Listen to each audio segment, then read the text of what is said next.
Welcome to the Action Shooting Show. Tonight we have a after action report. We have my good friend Mark Rebke on. It's been quite a few months since you've been on here. So No, you've we got just an did. What was the one we just did? it's been a little bit. I feel like we just did one. What was the one we just Maybe. did? Oh, we did Uh Badger. Badger. That was oh in yeah, yeah, end yeah. of August. That was yeah. So, So that's been a while. That's been a couple months, but all right, we are going to be covering Mark took a trip down south.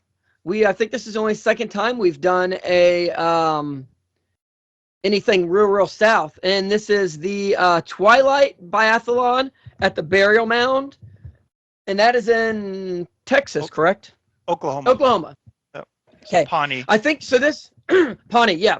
So we've done one in Texas, and then this I think is our first Oklahoma one. So that's kind of where this all started, which is awesome. I haven't been able to get out there that way, but I'm looking forward to talking about this. So first off, we're going to talk about match flavor. I think by the name, most people kind of get an idea of some of the flavor of the match, but kind of share your thoughts on. Oh, wait, because I always forget this.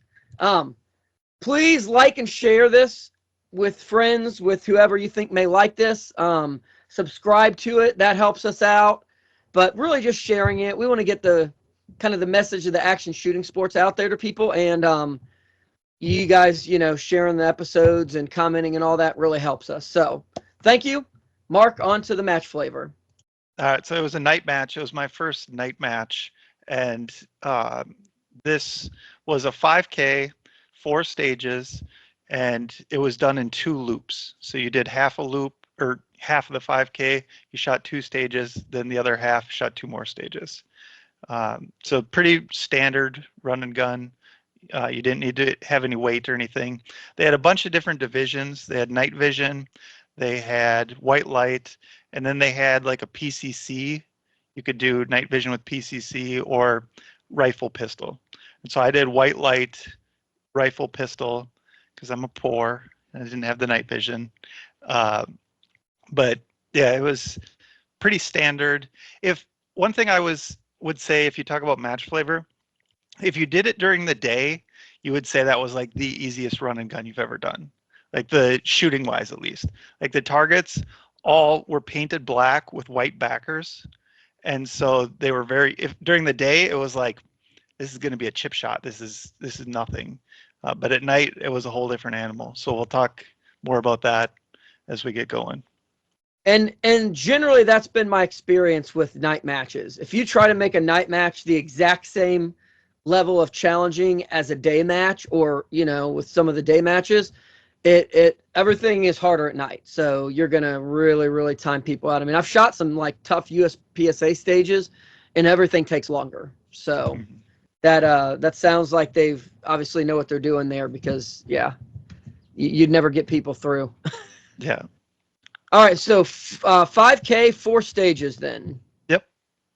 All right, so let's talk about, I know people are going to want to know gear, like rifle, pistol, what you used, optic, all that stuff, because kind of sometimes the stuff you use during the day is not the best. I mean, sometimes it's the exact same gun for some people. A lot of people it's not. So kind of share what you're using. Yeah, so I did change up my rifle. I used a 14.5-inch pin and weld with a MRO, I think I ran, so just a red dot. And then for my rifle light, I was using a Mod Light PLH V2 with a 18650 battery behind it. And then my pistol, I just ran a Glock 17 with an RMR red dot and a Streamlight TLR1 high lumen flashlight attached to that. So a little different. And then for my supporting lights, I ran kind of cheap, maybe not cheap, but like $40 headlamps, like Petzl or Princeton Tech, I think was the other brand. But just, you're an Amazon $40 kind of headlamp. And then I ran with a 18650 hand flashlight that was a through night.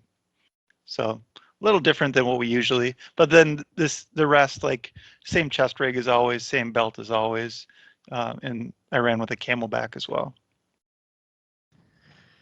So on the trails, we're using headlamp and like a hand light then?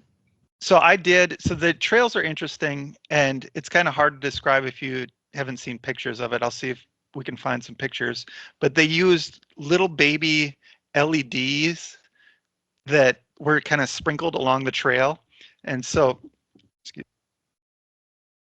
so they uh, there's one about every 30 or so feet, and they're not very bright. And so if you had your headlamp or your hand light on and like shining on the trail, you'd wash them out. And so you kind of had to keep your light low to see where they're at. But it was also one of the neatest things because it's like you're in a video game. You're walking. I've never been down there, and I didn't get to see it during the day, and so you're just walking on the trail, and there's just a little white light that you walk towards, and then you get to that one, you see the next one, and you walk along, and then sometimes they get stepped on, and sometimes they're under some grass or something, so you kind of got to hunt for them.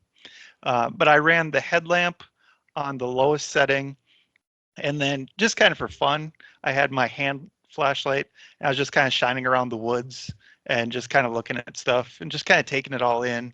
And so I didn't really need the handheld. The headlamp would have been enough.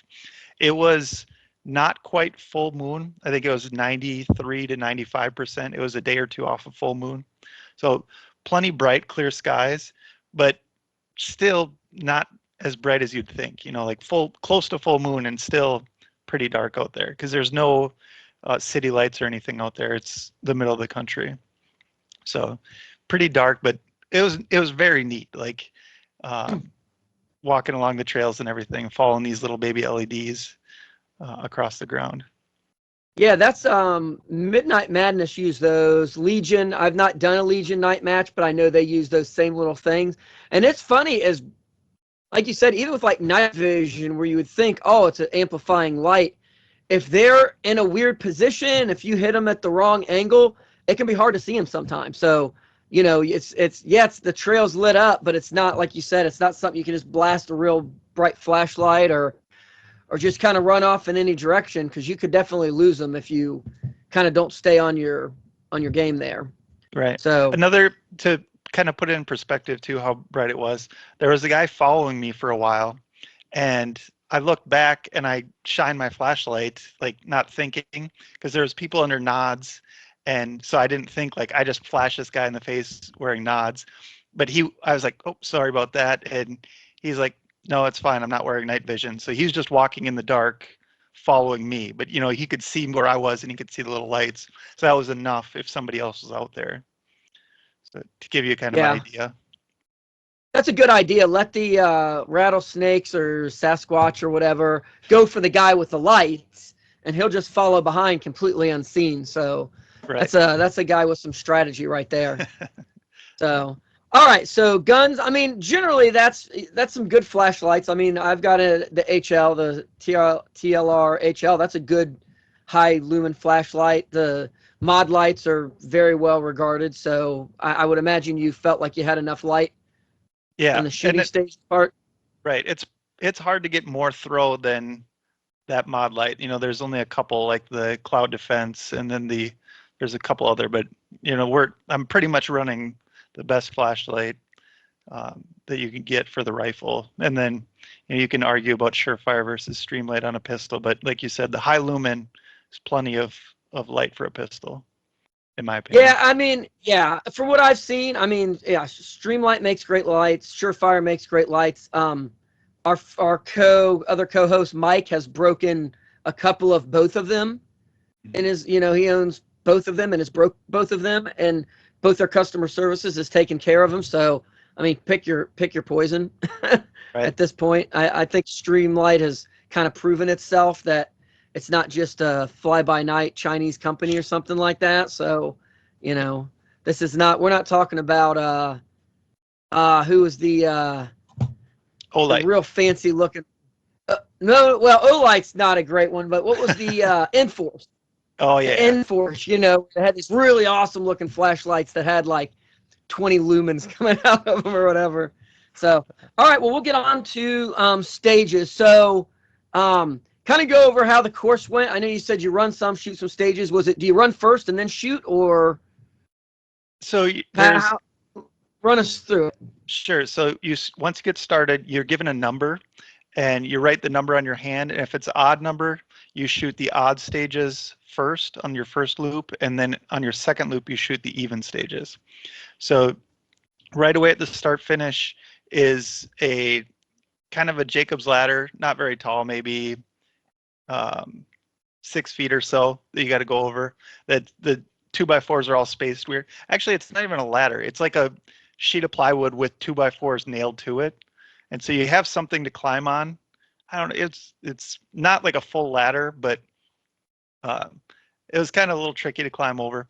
And then they've got a tree, which I don't know, maybe 12, 14, 16-inch tree that's like ratchet strapped on between 2 trees, and you got a balance beam across it.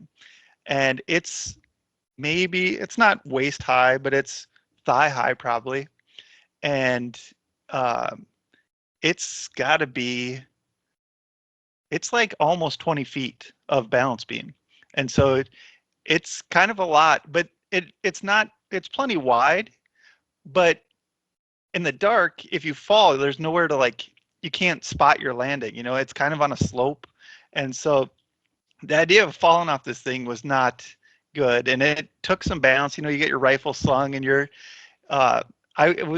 was more difficult than I expected. I'm sure during the day it would have been just a cakewalk, but people fell off it, and I was able to get across it both times. But the second time I was running to get to the end so I wouldn't have to go. I was like, oh, I'm losing it. And I just, ran for the end to try and touch the tree. So you get done with that, and then you start walking. The first stage I shot stage 1 because I was an odd number, and that was out in a meadow. And the stage there's 5 pistol shots on a plate rack. And then once you dropped all those, there was 2 gongs, maybe, I don't know, 15, 20 yards. And you shot each gong twice. And then they did a high value target where you just shot it again after dropping the mag so that you could reholster an empty gun. And then you unslung your rifle and went to a sheet of plywood that had 3 holes cut in it.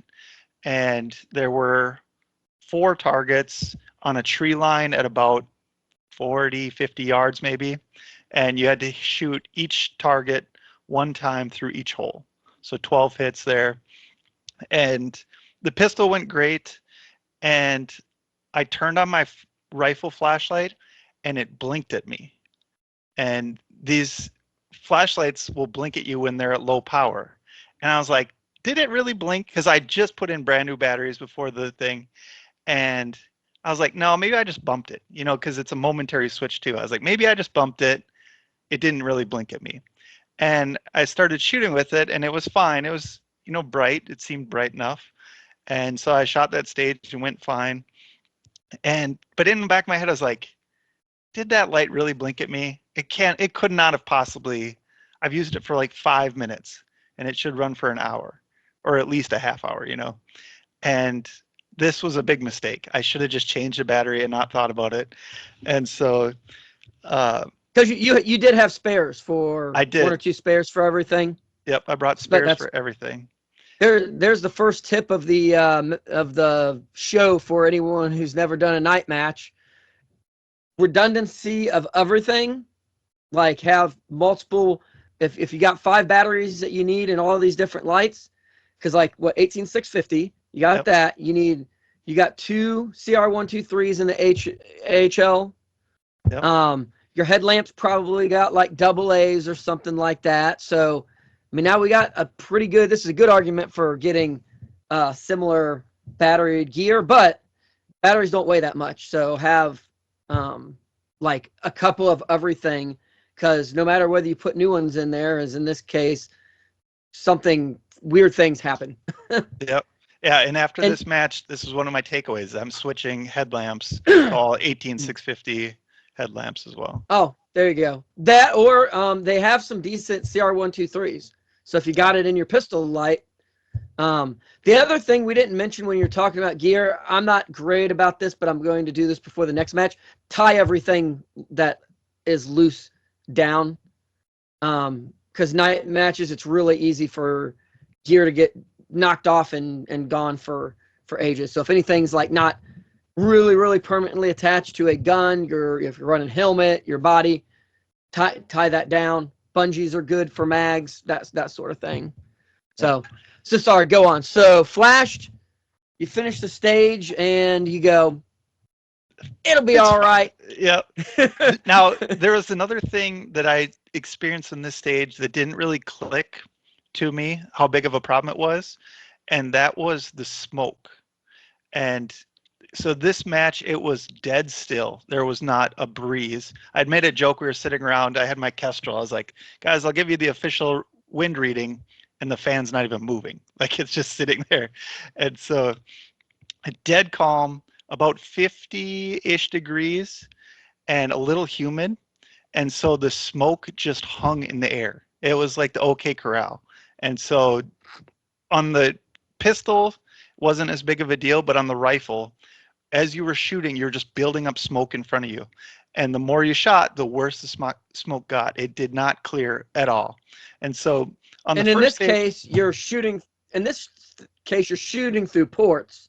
Right. Because like I've shot pistol, and my pistol loads are particularly smoky for some reason. Like tight group and plated bullets and yada yada. But most of the time, it's like, oh, it's really smoky here. And I take a step to the left or the right. Now it's not smoky. Now I can shoot a little bit. If you're shooting through ports, though, you have to shoot through that port. Like you can't just move out of your smoke. So yeah. And so I started to see that on these. Luckily, it was only 4 hits and they were close. So you just, you didn't have a lot of missing. And so you'd shoot 4 and then you'd move, and then you were getting out of your own smoke by moving ports. But it became a bigger problem later that I was not expecting or prepared for. So it's just kind of some foreshadowing. Okay. Now, did you use a headlamp while you were shooting?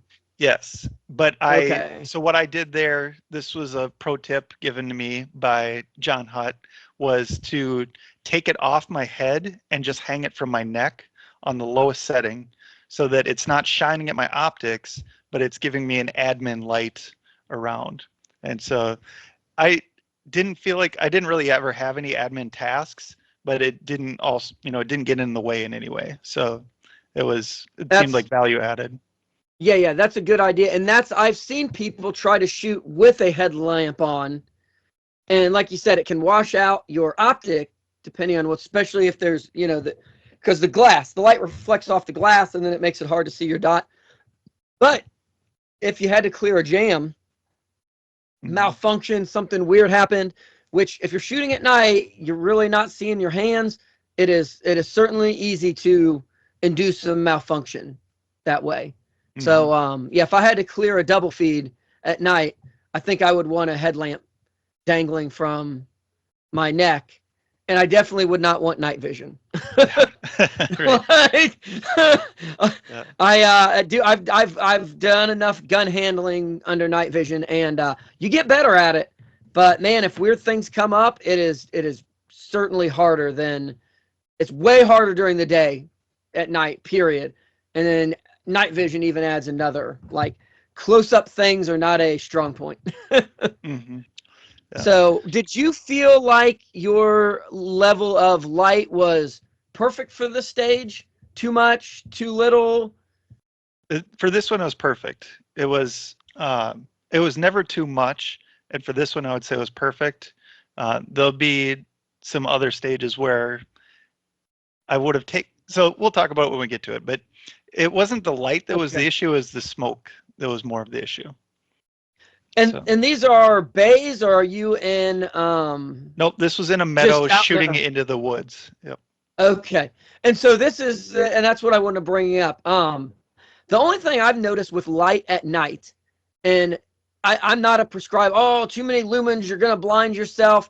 But, and there's a but to that, you get in like bay stages and there's a lot of paper and stuff, and you can get really strong bounce off of the targets and stuff like that. That can play a little bit to where if you got a lot of light, sometimes things can bloom, and it's not like it's impossible to shoot, but Sometimes there can be that feeling where like, that's maybe a little more light than I'd care for right now. So Hmm. just curious how I want to talk about that. Make sure we kind of talk about visually what you're seeing. Now out in the middle of a field, there's no, even if there's trees back there, they're probably not reflecting a whole lot of light back to you. So like, again, you're probably hard to have too much light and unless you have two suns or something like that. Right. And So so as I mentioned at the beginning, all those rifle targets were painted black with white backers. If they weren't on backers, you would never see them. They would all be, even if they were painted white, I think it would have been tough. You probably would have picked it up. We had enough light to pick up white, but as the white got knocked off by all the shooting, hiding in the trees or just on the edge of the trees. And so having the yeah, backers was pretty critical. yeah. So those probably bloomed pretty good when a light hit them. Not All bad. right, I mean, good. Yeah, good deal. Well, let's I guess move on to the next part. all right, so you go from the meadow into the woods, and the woods were really up and down and lots of rocks and roots and stuff like that. So I watched people tighten their boots, or like I passed the guy who was like tightening up his laces because he was worried about his ankles. Other people complained. I heard somebody else say they rolled an ankle. And so it was kind of rough terrain. And once you're in the woods, the moon doesn't matter anymore. So it was really dark in there. So I'm heading to stage 3 now, since I'm an odd number shooter. And so you walk by stage 2 and continue on. Stage 2 is out in the woods. You go past it, go through the trails, whatever, and you get to stage 3. Stage 3 was a van with the windshield wasn't out, but there was a hole cut in it about the size of like a clipboard, maybe a little bigger than that. And you started seated in the driver's seat, loaded rifle in the passenger seat, and there was 4 targets straight ahead down the road. So it was like on the edge of the trees, but then there was also a tree line on the other side of the road. So you're kind of looking down a dark tunnel, and there's 4 targets down there, and then 2 targets straight out the passenger window to the right in the woods that are close at about 20-ish yards. And then the far ones are, I think, up to 130 yards straight ahead. And so it's all rifle, 1 hit each, uh, seated, so 6 shots. Then you get out of the car and shoot from the V of the door, with the driver's door open, 4 ahead of you and then 4 across, and then come to the back of the van. The van was open and you could rest on the side of the van to shoot all 6 again. And so this is where the smoke was just a nightmare, because you're in the van and you're shooting out through a window. So even if, we had no breeze, but we were getting no air movement anyways. And the smoke it was far enough of a shot that you could miss a couple times and then you're just building up smoke. And so as the smoke got worse and worse, then my flashlight starts blinking again. And I'm like, oh no, it really is out of batteries. And so there I got the idea, like, all right, I can't see through the smoke. Let's shoot the window, out the passenger window, and hopefully the smoke clears and I can come back. So I tried to kind of alternate to not build up too much smoke in any spot, and got out, same idea. And by the time I got to the back of the truck, the headlamp or the rifle light was starting to dim. And so it really was out of batteries. And it just, so much smoke, dimming flashlight. It was just a nightmare. It was like, it totally trashed my match score. Like I think I got like 30th out of, yeah, I think I got like 30th out of 46 on that one. And the other ones were all top 10. And so just, Did you think about your pocket light at all? I I mean, thought about it, but I had enough. Like it was still going, but it was just, not as bright as it should be. And so that stage, kind of tanked my overall score. I don't remember exactly what I got on. I think, yeah, like 30 out of 46. And all the other ones, I think, were 6, 9, and 12. So should have been a top 10 finish without that. Yeah. Did you were you running a suppressor or not? I forget what you Nope, said. just a flash hider, a pinned Oh, flash hider. oh, that's That was wrong. I wonder. I'm curious.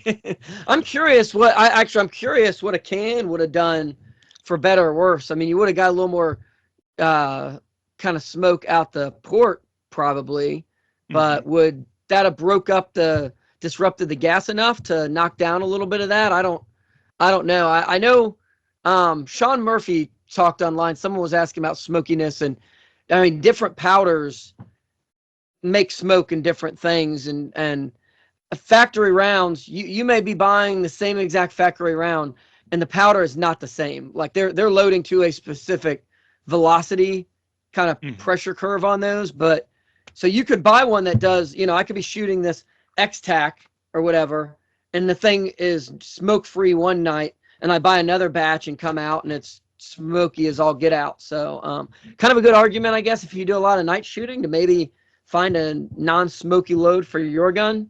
Yeah. So these were my Things that reloads. I was shooting CFE 223 was the powder. I thought about bringing my rifle with a can, and I was like, I'm driving all the way down to Oklahoma. I don't want to deal with, just I don't know. It just didn't seem like worth the hassle to I was deal gonna with it. say, it's not an SBR, so you don't have to ask permission. You just Right. free men don't ask permission, Mark. Right. I was more worried about, it being in my truck when I was working and stuff like that, and I didn't want to, a can to Yeah, walk away. understand. Yeah, understandable. So So, yeah, so that stage was just a dumpster fire. And then as I left that stage, I swapped the battery and had no problems. And then after the match, I left the flashlight on and just walked around. I started my timer. It ran perfectly bright for 30 minutes. And I was like, all right, I'm bored of testing this, and shut it off. So the next battery was just fine. I wrote suspect on that battery and then charged it when I got home, and it ran for over a half hour too. So I don't know if I didn't charge it right or it was that first cycle or something, but it's, yeah, yeah, I yeah. cannot explain it.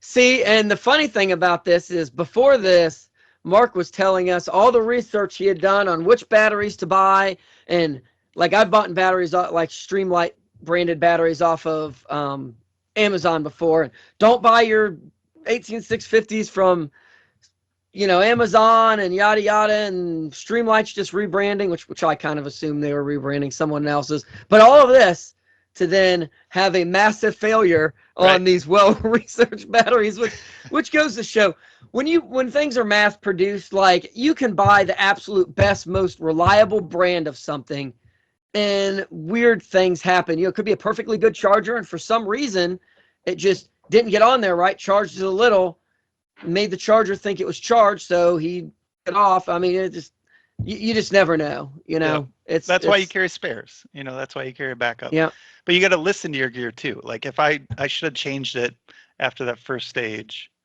And so that was on me. yeah. Because if you take it out after the first stage thinking something's wrong, and then later on you dim that other battery down, well, if nothing was wrong with that first one, you can always, if it's your only other one, you can always throw it back in and see. It Right. doesn't really hurt to do it that way. So So, but yeah, that's unfortunate, but that is exactly what happens in matches, and a good reason why we do this stuff, because that would never ever be a problem on a square range. First right. time that blinked on a square range, you would have been like, "Oh, that's weird. I'm just going to change this battery." But when the clock's ticking, And just you're keep running and moving, you're and trying to, and you yeah. yeah. So, So yeah, it's a good lesson. So yeah. yeah, let's go. So we've shot 1 and 3 now. Yep. And then You you've got another run.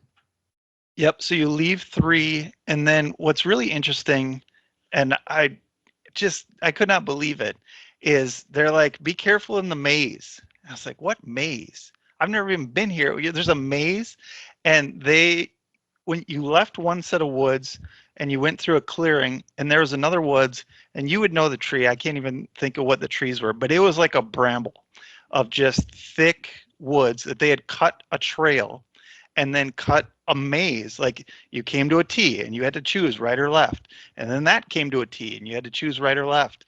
And then it zigzagged all through this bramble. And there's little markers everywhere. And so you think like, oh, I'll just see where the markers go. It's like they're all over out there. And so it's like, all right, I'm gonna have to go through this twice. So let's try and remember. All right, go left. I went left right away. Oh, I'm at a dead end. And then you go back. Supposedly people would go to a dead end and then come back from their dead ends and go the wrong way and go back out the way they came. Like people got fully turned around in there. But luckily one thing I was trying to do was listen to where the shooting was coming from and always keep like the shooting in the same direction. So I had an idea of my rights and lefts that way. And so I didn't have too much trouble with it, but it is a legit maze. Like you'd say like, I'll just cut through. It's like, it's thick and you would just be lost in the woods if you try and just cut through. Like it was very neat. And, there's definitely some home field advantage too, if you've been there before, but I thought that was very cool to try and navigate a maze in the dark in a place you've never been before. So that sounds awesome. Yeah. So the other thing too that was interesting about this match that I've probably only really had a problem with maybe back at Heartbreak is shoes really mattered in terms of grip, because there was a lot of up and down, and like I mentioned before, different roots and rocks and stuff, but they had you go down some washouts where it was very steep up and down.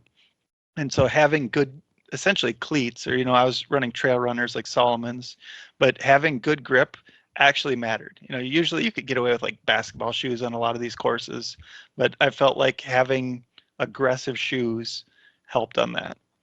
So you got out of this wash and then you get back to the start finish, but before you can go through start finish, they have an infamous obstacle. I don't know what they call it. It's just concrete blocks, 8x8 concrete blocks and 2x4s, and the blocks are spaced about 6 feet apart, and the 2x4s are about 5.5 feet long. And so they don't span the full width of the 8x8 block. So when you set it on there, to go between them, you have to navigate across all the blocks with your 2x4s, and you're not allowed to touch the ground at all. The 2x4s can't touch the ground. None of your gear can touch the ground. So like you have to cinch your rifle really tight because you have to bend over to pick these up. If it swings and touches the ground, you start over.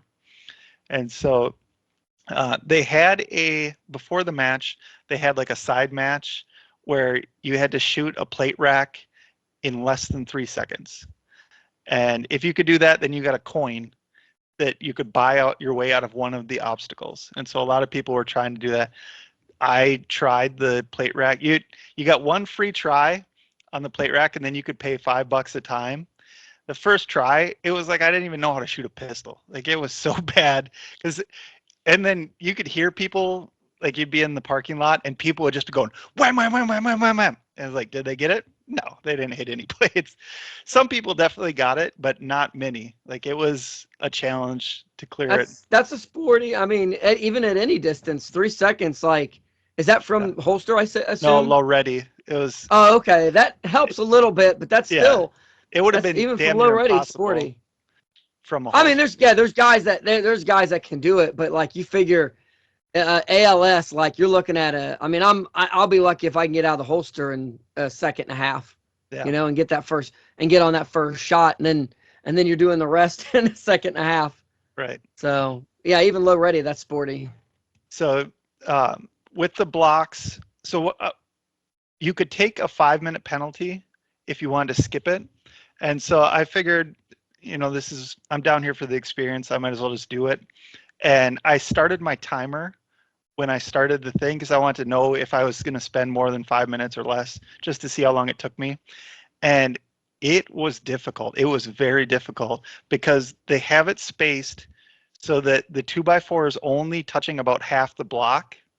And so if you're standing on it wrong, you're teeter-tottering the 2x4, and then it walks around. And so if you don't set your 2x4s right, then as soon as you put weight on the 2x4, you tip over the block.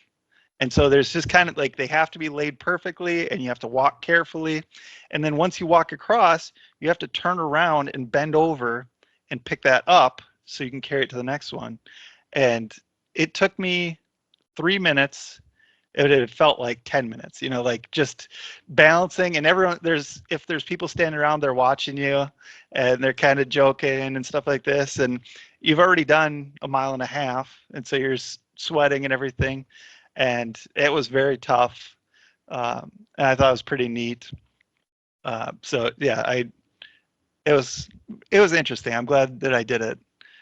Yeah. And again, it's dark. Like, even Yeah. if there's ambient light from buildings and stuff, like, go outside. Anyone that doesn't think so, go outside and try to do all the things you do. Like, go mow your lawn at night and see how well it goes. Look at it the Yeah. next day. Like, even with Yeah. the lights on your tractor, it's going to look bad. Like, it's just harder. It's hard to do things at night because we're creatures of the day. Mm-hmm. So you do that, and then you go through start finish. You do the wall and then the log again. And like I said, the second time on the log, I was falling at the end, and so I just kind of ran and dove at the tree. Go back out around the loop, and then we get to stage 2. Stage 2 was pistol and rifle. They had four pistol targets. You're in the woods, and it's kind of like a hill in front of you where the pistol targets are. And so you shot 4 pistol targets, then run to another position, shoot the same 4, or maybe one. Your angle kind of changed so you couldn't see one. So it was a different 4 in a sense. And then do a high value shot so you could reholster.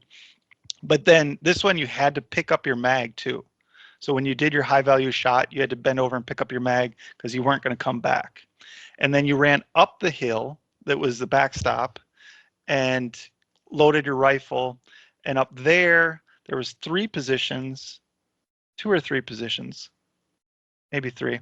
And there were targets at like 80-ish yards, 5 targets across this pond.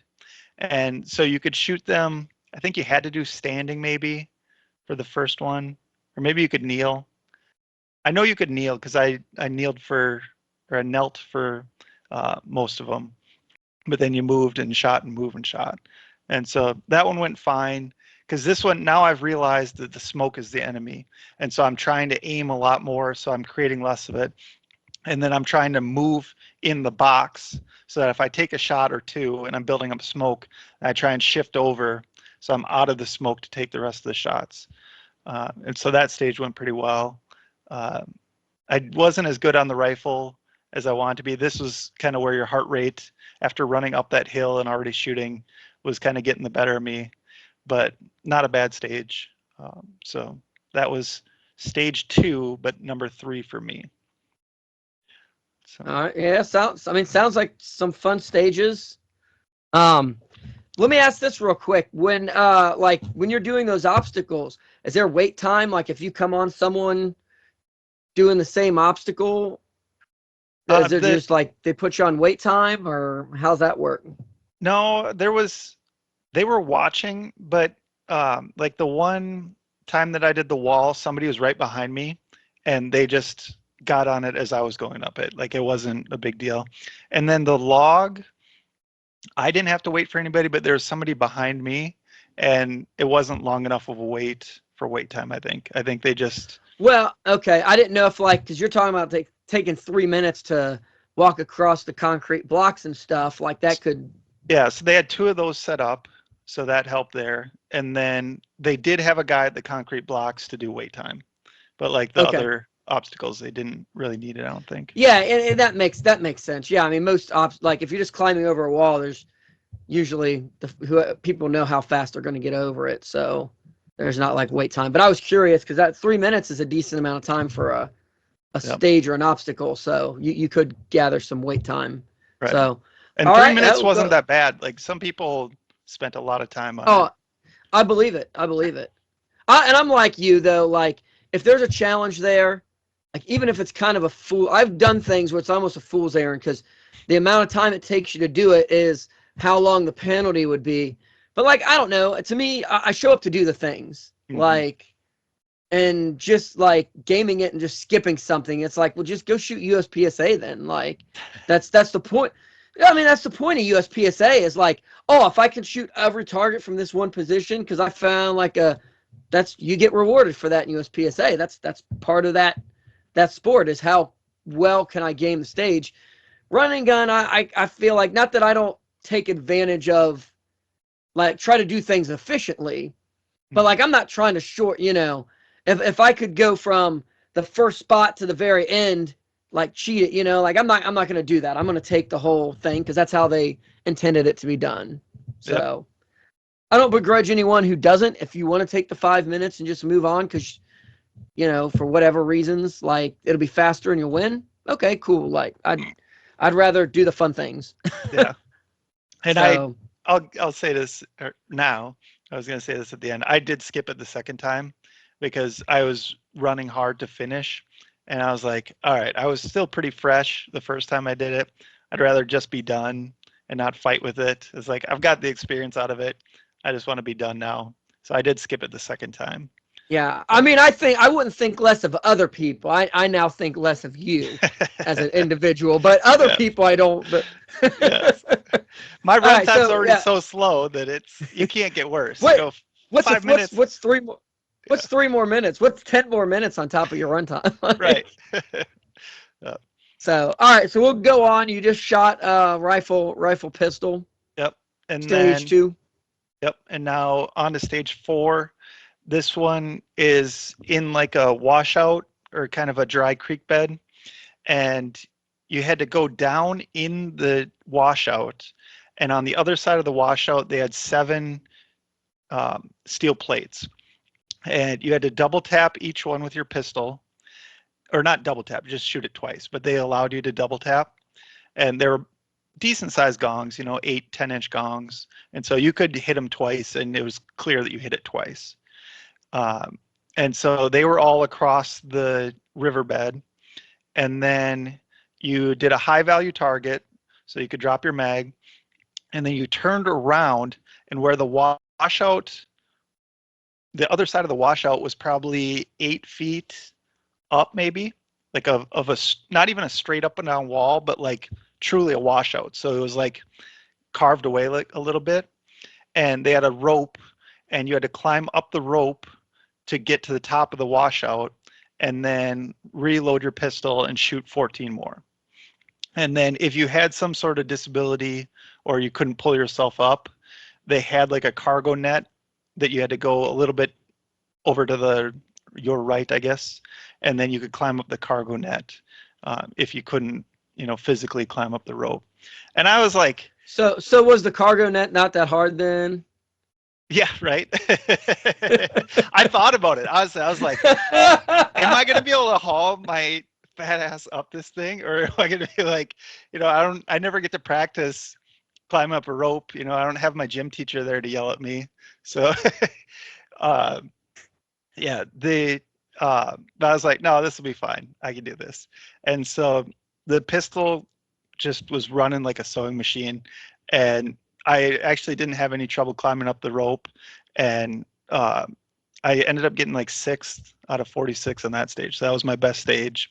Nice, nice. So yeah, I didn't spend 10 minutes, a full minute climbing the rope. I was able to do it pretty quickly. So that stage went really well. And then just kind of a side note, this guy comes up, he's like, I'm out of pistol ammo. And I was like, he's like, I got like 8 rounds left. How many did this one take? I was like, that took like 28 rounds.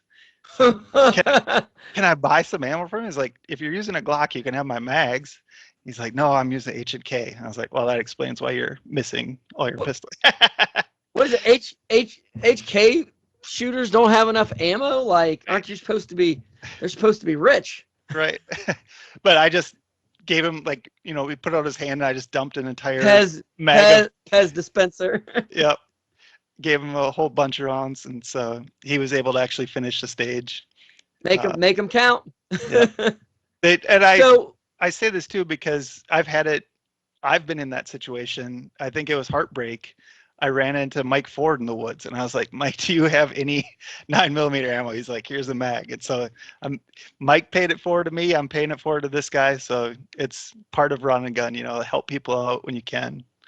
Man, Mike needs the matches round count plus like 3 or 4 rounds. So if he's always got way more than he needs. So if you Yeah. see him on the trail, just ask him for ammo. He'll be happy to. Yeah. So I've been meaning to. I forgot to ask this. So hot. Could you run around with a hot pistol, or was it completely cold? I think it was completely cold. I'm almost certain it was completely cold. Rifle was definitely cold, and I Yeah. think thinking back to the stages, you always had the high values so that you were holstering an empty gun. I think the rule was you could run with a mag in the gun to keep stuff out of it, but it could not be chambered. So That's what it was sounding like. And then did you have time to make ready before the beep, or was it all make ready on the clock? I think you could make pistol ready, but usually you were loading your rifle on the clock.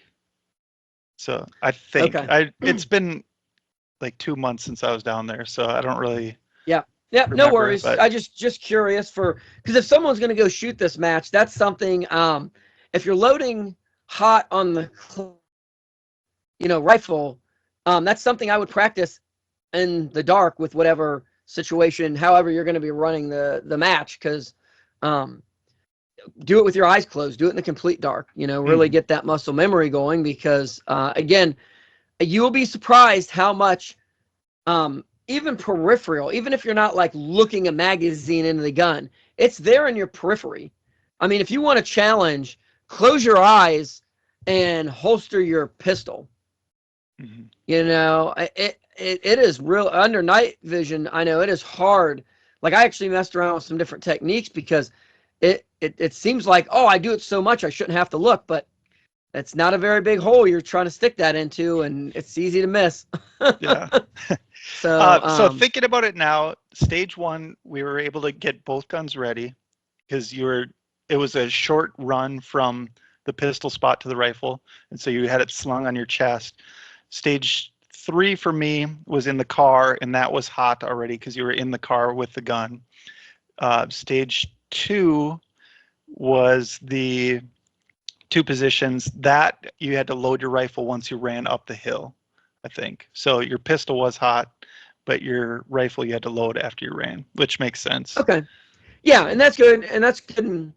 Now, people listening to this, if you go to this match next year or whenever they have it next, could be Might be totally different. different. Yep. This is only the first time he's done it, but things to think about, things to practice before going to a match, because again, the night changes a lot of things in surprising ways. Yep. So Absolutely. all right, so stage 2, and then we're headed on to stage 4, correct? No, that was stage 4, was the rope. So that was my last. That's why I okay, gave that the was guy your all last day. stage. Yep. Gotcha. And so back down, and again, shoes kind of mattered more in this match. It was dry. It was very dry, but just the up and down of those really steep washouts, having good cleats actually mattered. And so you got back up to the start finish, and if you wanted to, you could take the penalty like I did, or you could do the boards and the blocks again, and then match is done. Okay. So I mean, that sounds like a fun match. yeah. So I guess maybe we could do some final thoughts here. First would be gear wise. What do you think? Would you change anything? Make any different decisions before you shoot another match like this? Yeah. I would, like I said, I'd listen to the gear. If it's like blinking at me, I would change the batteries right away.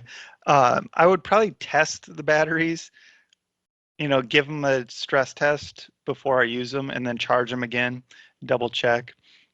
Not that would necessarily show anything, but run a battery down once and then charge it. I brought a multimeter with. I didn't run with it, but yeah. But I mean, like before the match, I mean, if it's supposed to be 3.6 volts or whatever, if it's showing, I mean, usually they'll show a little bit higher than that. I don't know if it's like 3.7, 3.8, but if it says 3.5 or 3.4, like, well, that's not right. Yeah. So I was happy. I really was happy with everything. Yeah, I don't think I would change anything gear-wise. Maybe try a can. Maybe run my gun with the can. My concern with the can is I wonder how much smoke you build up around you. You know, because you're now. Yeah, I don't know. That's what I was curious. Like I may have to do some testing here during the winter. Yeah, I'm gonna have to run to the range at the night or at night too and see what I experienced there. Or maybe even try different ammo. The smoke was the biggest issue. So trying different ammo and figuring out a way to manage the smoke would be the biggest thing gear wise that would change. But Yeah, I plan on shooting more night matches, so I may have to do some experimenting, some different powders I have around, and see, maybe it's not the most ideal ammo for everything, but is a little less smoky. I think hand loading is going to be your best bet though, because factory ammo is just not consistent enough with what kind of powder and stuff they're using. So, so gear wise, maybe I would try. So I was pretty happy with the red dots because everything was around 100 yards. But I wonder if an LPVO would have been fine. You know, some of those you could have used a little magnification, and I don't know. They were all pretty easy targets, but you always want more. You always want to see more. I don't know if it would have mattered or not, but that's something else I need to test. I've never shot an LPVO at night. mhm. My inclination is that you're going to pretty much be stuck on 1X to really use it well. But maybe not. I've got an option. I can shoot out to 500. I don't think I've got a light that'll get out that far, but maybe we'll get Mike together. I know we want to do some night shooting, so I think with like nods and stuff, I think I'm gonna have to bring an LPVO or two, see how things do under, with white light and that. So, okay, so gear wise, you're pretty happy. Match wise, do you maybe what'd you like? Is there anything, suggestions, things you change? I mean, anything like that, kind of to wrap that part up? No, I had a great time, and it was run really well. ROs were great as always. So yeah, everything match wise, had a great time that way. I wouldn't change anything. I think everything was set up right. But yeah, it was good. Great. I mean, Pawnee's been running matches for a long time, so I'm sure they kind of got it figured out. I mean, it's not their first match. Right. Yep. And you could tell. So awesome. Well, thanks for coming on. I think we're going to try to wrap this up here. Again, like, share, subscribe, all that. If you check out a couple videos back, I do an interview with Stoner CNC. There's actually an opportunity to, if you comment on that and or comment on that and then follow our page and follow Stoner CNC, you can win like a Stoner CNC hat. We've got muzzle brakes, different their muzzle brakes we're giving out, all kinds of cool stuff. So we'd like to give some of those away. Mark, any more closing thoughts before we wrap this up? No, I guess maybe I should have said this earlier. It is very different shooting at night. Doing the match at night, it maybe didn't come across that way because this kind of is our typical format, but the feel and the experience is very different at night. And so it's something that you kind of have to experience to understand. And so I'd highly recommend find a night match if you can, or better yet, host one. And we'd be happy to show up and try and run it with you. Yeah. But yeah, it is a very different. And the other thing too, we didn't really talk about it, but you're running with people that are also using night vision. And so you get to experience that. You can try people's night vision on, but just seeing how different it is, pretty much everybody running night vision had an advantage. If you look at like the scores, night vision was usually better off than white light, almost the whole top 20. But the other thing that may have played a role in that is people could shoot it 2 nights in a row. And so they could do white light one night and then night vision the next, or vice versa. And so that might have contributed to it too. But that's interesting. That's interesting because normally in a lot of situations, white light is way faster Yeah. than night vision. I think So the issue was the smoke. They didn't have to fight the smoke, and so, but yeah, yeah, smoke and fogging affect night vision too. I don't know. I do notice. It seems like a lot of the better shooters tend to also have night vision. I sure, mean, I know there's some of that going on. You know, if you're serious enough about night vision, serious enough about it to buy night vision, to buy the stuff to shoot, you're probably, well, I mean, not always, but well practiced, you know. right. So, Just buy the gear. Come on, bro. Just buy the gear. well, we've mentioned it recently. We shot a night match, and me and Mike beat guys with dual tubes and all the fanciness, and you know, we both got. I mean, I'm beating him. I got a Omni 8 PVS 14. Like it's about as bare bones of a, you know, a single tube as you can get, and I was second in that match. So Mhm. it is. There's a good shooter beats gear any day of the week. Yep. So Yeah. So yeah. So that's the last thing. It is a whole different match. It's got a whole different feel.